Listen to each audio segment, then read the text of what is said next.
The recent PayPal debacle, they were going to take $2,500 from your account if you agreed to the terms of service. Of course, you have to, and it's buried in there if you said something that they disagreed with. Many people have since canceled their PayPal accounts. Many people responded to my last video stating that they were doing so.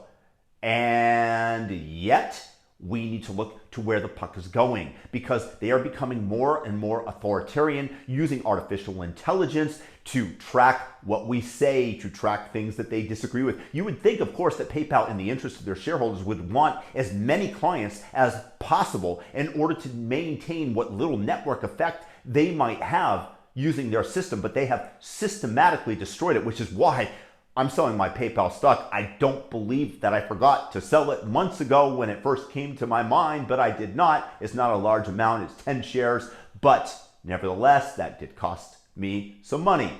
Regardless of this fact, PayPal has opened the floodgates as to where the puck is going according to the government, because in the future you're going to have CBDCs. And if you take a look at what's happened in California, where they have enacted, which definitely violates the First Amendment, free speech laws against countering COVID measures. And if you say something, if you're a doctor and you say something that goes against the status quo, and imagine if nobody had done that before, because there's a lot of things about COVID that these people got wrong. In fact, they systematically got virtually everything wrong. And imagine talking about the vaccines and not being able to question them. What YouTube had in place until not so long ago, that you don't dare say anything negative about the vaccine. Now they've eased up a little bit, but the speech was suppressed, the ability to question was suppressed, and now they were going to be able to use financial means to do the same thing. This is the central bank digital coin, which is where the US government and people like Liz Warren want to go, and it's already been used to suppress free speech in China and Canada, where Trudeau locked down the truckers' bank accounts, froze them, tried to seize the money that was being donated to them.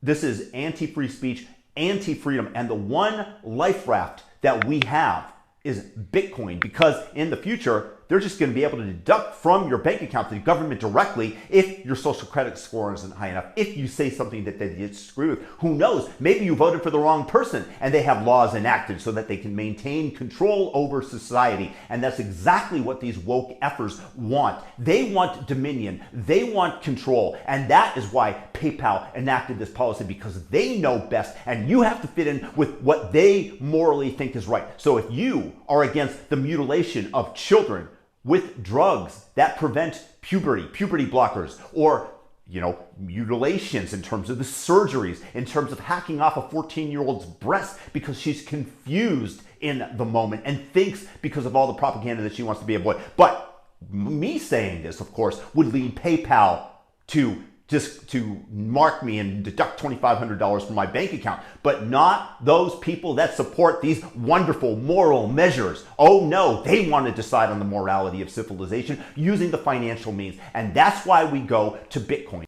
because Bitcoin is the life raft away from this authoritarianism, where you control your finances, where you own your gold. Because what money represents is a crystallized form of energy, that maybe I did work for somebody and that person valued that work that I did by this much.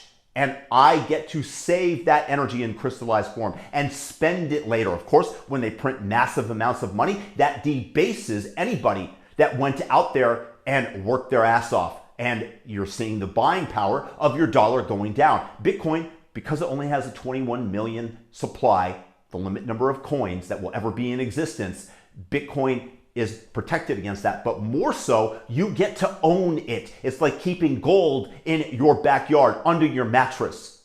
It's never going to debase, and you get to control it, except that if some robber breaks into your house, they can't just go under your bed and take it.